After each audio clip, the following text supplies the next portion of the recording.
The great cities of the Vraxian Empire burned under the red skies, and none dared question why. Every world that resisted had been crushed by her army. Empress Kaelyra, the Crimson Sovereign, ruled over 1,000 worlds with one command. Her voice echoed through star systems like thunder. Every knee bent before her until the Terran outpost on Riloth 9 stood still. No one expected much from the humans. They were new in the galactic map, barely known to the stars. Weak, scattered, emotional, that was how the Empress described them.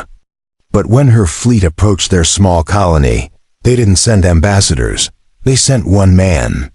He stood at the edge of the landing field with no army, no weapons, and no fear. His name was Commander Rayn Carter. The Empress had watched from her throne as her troops brought him in. He was calm, too calm. She waited for him to kneel, to beg like others did. But Rayn only looked at her with quiet eyes. His back straight, his mouth silent. He didn't kneel. Kaelyra rose from her throne. Her guards stood tense, weapons ready. The flames behind her throne danced wildly, as if stirred by her fury. She pointed at Rayn. Her voice, sharp like blades, filled the hall. "Kneel," she said, but Rayn didn't flinch. He simply asked, "Why?" The question cracked the silence like a strike of lightning. The room froze. None had ever asked her that. Every species, every king, every soldier had bowed without question. Her lips curled in surprise. Her fingers tightened around the armrest of her throne. "I am Empress of the Vraxian Empire," she said. "My words are law." Rayn stood still. "But not truth," he replied. The Empress's eyes narrowed. The guards stepped closer, but she raised a hand to stop them. Something about this human made her curious. She ordered the guards to leave the hall. Alone with the human, she circled him like a predator studying prey. But he didn't show fear. His heartbeat didn't rise. She could hear it. She always could. But this man, this strange human, was steady as stone. "Do you know who I am?" she asked, stepping closer. "I know you burn worlds to make them bow," he answered. She laughed, sharp and cold. "And you think standing will stop the fire?" Rayn looked around at the walls, the throne, the flame. "No," he said. "But it might remind you you're not a god." For a moment, her expression changed. Just a flicker, confusion maybe, or doubt. But it vanished quickly. She turned and sat again, her armor catching the light like polished obsidian. "You will be executed at dawn," she said. "And the rest of your kind will kneel." Rayn nodded. Slightly. "Then let me speak before I die," he said. The Empress tilted her head, curious. "Speak what?" she asked. He took one breath and said, "Let me tell you a story about freedom. A story no fire can erase." And so, in the heart of her throne room, with fire roaring all around, a single human began to speak. Not with power, not with threats, but with a quiet strength the Empress had never heard before. And that was the moment everything began to change. Asterisk. The firelight danced across the throne room walls as Rayn spoke. His voice was steady, not loud, but it filled the space like a rising tide. The Empress leaned forward slightly. No prisoner had ever dared speak to her this way. No one had ever told her a story before their death. Rayn spoke of Earth, of fields that stretched beyond sight, of cities built by hand and hope, of people who failed and fell and rose again. He didn't speak of weapons or conquest. He spoke of spirit, the kind that didn't bend because it was told to, the kind that chose when to kneel. Kaelyra listened in silence. Her red eyes didn't blink. Her hands were still. Around them, the room stood like stone. No servant moved. No whisper stirred. The air grew heavy, not with fear, but with something unfamiliar curiosity. "You speak like a prophet," she said, her voice lower. "Now. But prophets bleed just like fools." Rayn nodded. Then make me bleed, he replied. But know this. Your empire will never own our hearts. She rose again from her throne, stepped slow, measured. Her armor shimmered with heat, but her voice held ice. You think your people will rise for one man? Rayn looked her in the eyes. No, he said. They will rise because they never stayed down. The Empress had seen fear, hate, submission, but not this. His courage was not pride. It was deeper. It was something she had long forgotten, buried under years of war and command. Something she had once known as a child before she became fire. She turned away, facing the great banners that hung from the ceiling, stitched with the names of fallen worlds. I crushed kings, she said. I broke gods. But you, what are you? Rayn stepped forward, unafraid. I'm a man who stands when told to kneel.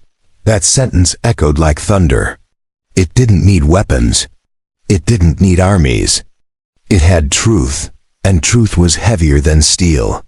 The Empress gripped the edge of her throne, fingers tight. She felt something crack, not in the room, but inside herself. He had not come to fight. He had come to remind.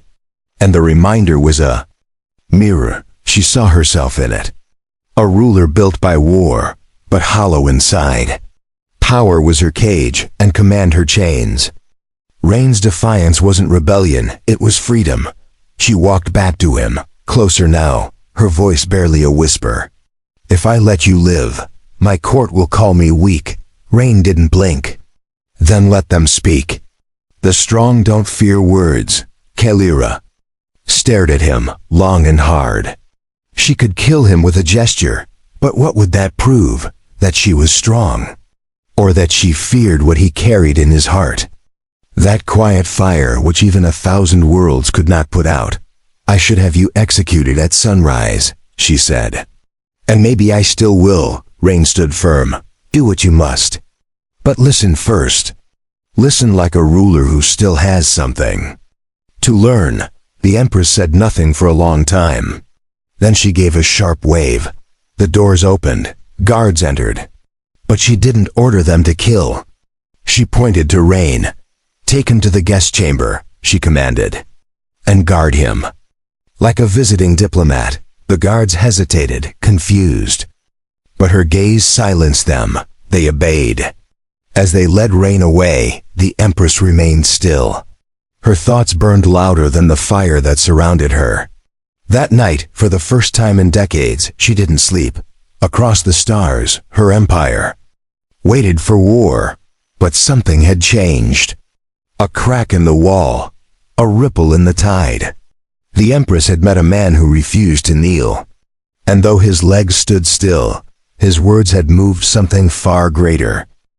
Rayn stood at the tall window of the chamber where the guards had locked him. The sky was not blue but a deep orange, like fire trapped in glass. The stars outside blinked slowly, silent witnesses to his presence in the heart of the most feared empire. He had no weapons, no armor, only his words and the truth they carried. But sometimes that was enough. The guards outside his door watched him like he was dangerous. Maybe he was. Not because he held power, but because he reminded others that they had a choice. In the throne chamber, Kaelyra sat alone.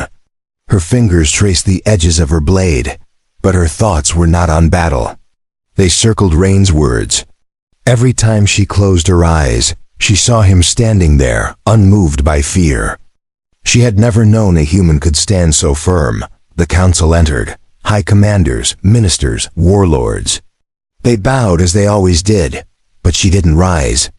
She didn't speak for a long time. They waited.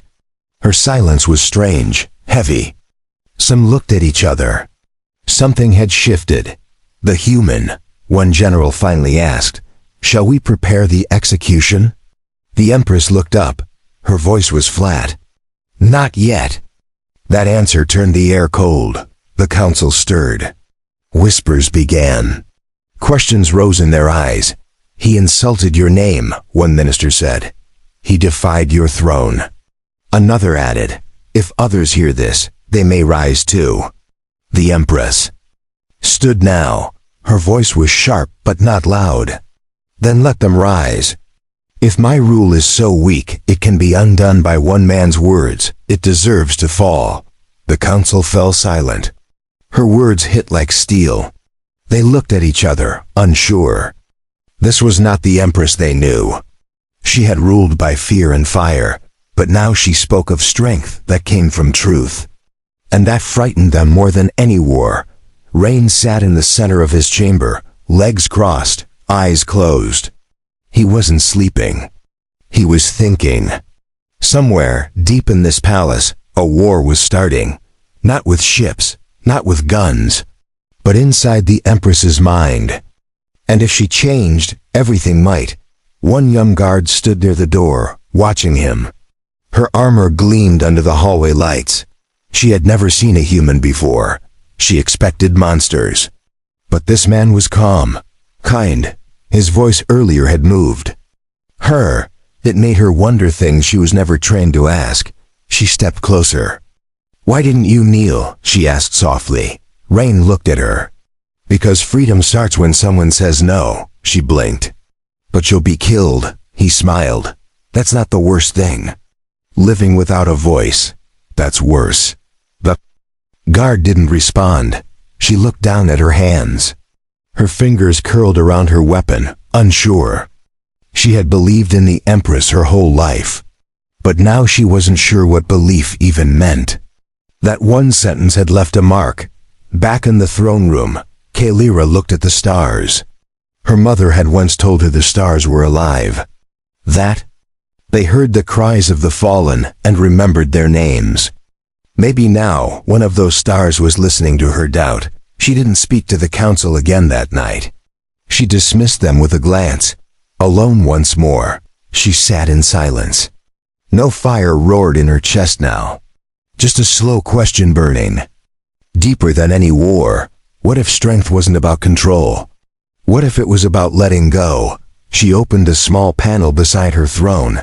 Inside was a memory crystal, her father's final words. She played it. His voice echoed calm, tired, full of wisdom. Fear builds empires, but love keeps them from falling. She had never understood that.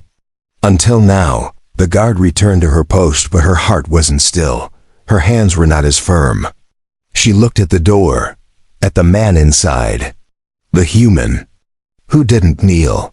And for the first time, she wondered what kind of empire she was protecting. Asterisk news of the human spread across the capital like wildfire. Soldiers whispered about him in the barracks. Servants spoke of him in hidden corners. Some called him foolish. Others called him brave. But all of them felt something had changed the moment he refused to kneel. In the lower halls of the palace, a young diplomat from the conquered world of Syraxis watched the courtiers with careful eyes. She had once seen her people burn for disobedience. Yet now, a human walked freely within the Empress's walls after defiance. That was no small thing. Whispers turned into talks. Talks turned into questions. Even in the court itself, the Empress's silence was louder than her command. For the first time, the fear that once kept order began to tremble. All it took was one man standing still. Rayn sat on the balcony of his chamber. He looked out at the alien city. It was beautiful in its design, cruel in its order. But beneath the surface, he saw cracks forming. The guards no longer watched him like a prisoner. They watched him like a storm they didn't understand. The young female guard from before returned. She brought him food without chains. Her eyes met his, not with hate, but with thought. "They fear what you mean," she said. "Not what you've done," Rayn nodded, "because meaning is stronger than action. Meaning spreads." In the throne chamber, Kaelyra stood before the ancient map of her empire. Each glowing dot was a world she had taken.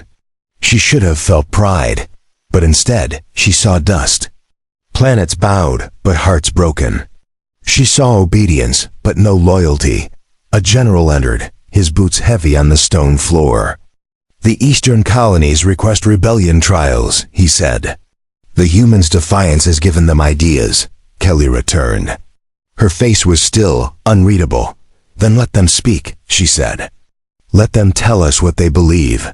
The general looked confused. My Empress, they need to be punished, not heard. She stepped closer to him. Tell me, she said. If you silence them, will they stop thinking? The general paused. No, her voice sharpened. Then, we gain nothing by more silence. Her words spread fast. Ministers argued in secret halls. Some called her weak. Others called her wise. Old warriors feared change, but young minds began to hope. In every corner of the empire, a silent question rose. Could this be the beginning of something new? Rayn watched the city lights flicker below. The guard beside him asked quietly, Do you believe she will change? Rayn didn't answer at once. He watched a patrol pass through the streets. Change is not a moment, he said. It's a decision made many times. The Empress walked alone through the Hall of Echoes, where the voices of past rulers whispered. Through memory stones, one voice, her mother's, spoke louder than the rest. A queen who rules through fear will always fear her throne. Kaelyra paused there. The words hit her deeper now. Before, they had felt like warnings. Now they felt like truth. She thought of Rayn again. Of the fire in his eyes. Not the fire of destruction, but the fire of freedom. And that fire had reached her. She ordered the council to return the next morning. No weapons, no threats, only voices. They would hear from the colonies, from the forgotten, from those who had bent for too long. The throne would listen for the first time. Rayn was not told of this. He simply waited. He had not come to destroy. He had come to show. And sometimes showing was enough. Even in silence, his message moved through stone and steel like light through cracks in armor. The guard beside him straightened her back. Her voice was firm now. If this empire changes, it will be because you reminded us we could stand. Rayn looked at her and said, Then you already have. The council chamber was louder than it had ever been. Voices clashed. Some ministers slammed their fists on the polished black table. Others shouted warnings of rebellion. Kaelyra sat quietly in her seat at the head, listening without blinking. Her silence made them more afraid than her rage. This human must be executed at once, one warlord yelled. He is the symbol of uprising. Another added, If we allow discussion, the colonies will demand independence. Do we give them the throne next? The room swelled with panic, not reason. Kaelyra finally raised her hand. The room fell silent. Her voice came low but clear. For years we ruled by silence. We crushed every voice. And yet, even after crushing them, the silence never gave us peace. It only made the fear grow deeper. A few ministers exchanged looks. No one expected these words from her. One spoke carefully. Your Majesty, strength has always protected us. She turned to him and said, Strength without wisdom becomes a weapon against your own people. Rayn remained in his chamber, unaware of the storm he had caused. He spent the day speaking to the guard again.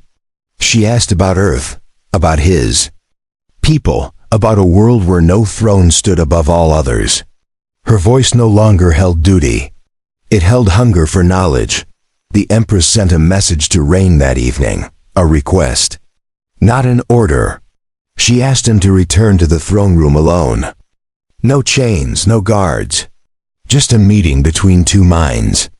Rayn read the message twice before standing up. He entered the grand hall slowly. The flames still burned. The banners still hung, but the space felt different now, less like a battlefield, more like a question waiting for an answer. Kaelyra stood near her throne, armor off, wearing dark royal robes. You could have escaped, she said. I gave you the chance. Rayn stepped forward. I didn't come to run. I came to show what standing means. She walked slowly around him, her face unreadable. And if I kneel to your ideas, does that make me weak? Rayn shook his Head. No, it makes you stronger than every ruler who feared to listen. She stopped behind him, thinking about his words. Her hand reached out and touched the hilt of a sword resting on the stone wall. Then she let it go. I summoned the council, she said. I told them change is coming. Most rejected me. Some called me a traitor to the throne. Rayn looked at her. That means you're doing something right. Real change always starts with resistance. Outside the palace, hundreds had gathered in silent protest. Alien species from many conquered worlds stood shoulder to shoulder. They did not riot. They did not shout. They simply stood. Waiting, hoping. The humans' defiance had sparked a flame none could stop. The War Council, furious at the Empress's shift, began planning in the shadows. A secret meeting was called by the High General. If she will not act, we must, he growled. The throne must not bend. Not to humans. Not to weakness. Inside her private chamber, Kaelyra felt the pressure. She stood before a mirror, looking at herself not as Empress, but as a woman raised by fire. She had worn power like armor for so long, she forgot what her own voice once sounded like. Rayn's words echoed in her mind. Not loud but clear. If you listen, you lead. If you silence, you rule nothing. She closed her eyes and took a deep breath. The time for truth had come. And truth would cost her everything. Or give her something she never had. She summoned Rayn once again. This time, she brought no guards. No blade, only a sealed document in her hand. This is my decree, she said. The right for all worlds to speak. The right to choose. And if the council opposes me, they will do so in open court. Rayn took the scroll, surprised. You're risking civil war. She nodded. I am. But I would rather fight for voices than crush them forever. Asterisk, the Hall of Unity had not been opened in years. It was older than the throne room, built when the Vraxian Empire was still young. Now its doors opened wide as thousands gathered. Representatives from every world stood beneath its high ceiling, waiting for a voice to rise. Kaelyra entered first. She wore no crown, no blade hung at her side. The red robe she wore held no symbols of power. She stepped into the center and stood in silence. Around her, whispers faded. Even her enemies paused. The Empress was no longer the figure of fire they feared. She had become something else. Rayn stood quietly at the edge of the room. His presence was a reminder of what started this moment. He did not speak. He did not move forward. He had already done what was needed. Now it was her turn to carry the voice. Kaelyra raised the decree and held it high. For centuries, she said, we ruled by command. We believed silence was peace. We believed obedience meant unity, but we were wrong. Unity without choice is only a chain dressed in gold. The crowd listened, unsure of what to believe. Kaelyra's voice grew stronger. I will no longer rule by fear. Every world will have the right to speak, to choose its leaders, to walk beside the throne, not beneath it. A wave of shock passed through the hall. Some cheered, some looked away in anger. Among the crowd, the High General stood stone-faced. His hand rested near the weapon hidden beneath his cloak. But he did not act, not yet. Kaelyra's eyes found him. She did not look away. To those who call this weakness, she said, I offer a challenge. Step forward. Show your strength before the people you claim to protect. The general stepped into the open. His voice was sharp. You risk tearing apart the empire. Peace built by fire is still peace. Kaelyra answered calmly. Then let the people decide if they want peace or freedom. Let them vote for it. Let them speak for themselves. Silence fell again. The general did not draw his blade. Not because he agreed, but because the eyes of the empire were watching. Any move now would show weakness, not power. He lowered his head and stepped back. Rayn finally stepped forward. He did not take the center stage. He simply walked to Kaelyra's side and nodded. The people saw it. A human standing beside their ruler, not above, not beneath. Side by side, the declaration was passed that day. History would remember it as the turning of the flame. Worlds that had been silenced for generations sent their first free voices. Some chose to stay, others chose to walk away. But none were forced again. Kaelyra did not lose her empire. She reshaped it. What was once feared now became followed. Where fire had ruled, reason now led. And Rayn returned to Earth not as a soldier, but as a witness of what truth could spark. The young guard who once asked him why he refused to kneel, now trained others in the new Academy of Peacekeepers. Her voice taught what strength meant without chains. She would tell her students that courage does not begin in war. It begins in a choice. The Empress still stood on her throne, but not alone. And when she looked across the stars now, she did not see conquered worlds, she saw voices. She saw people. She saw unity born not from fear, but from the fire of a single man who dared to stand.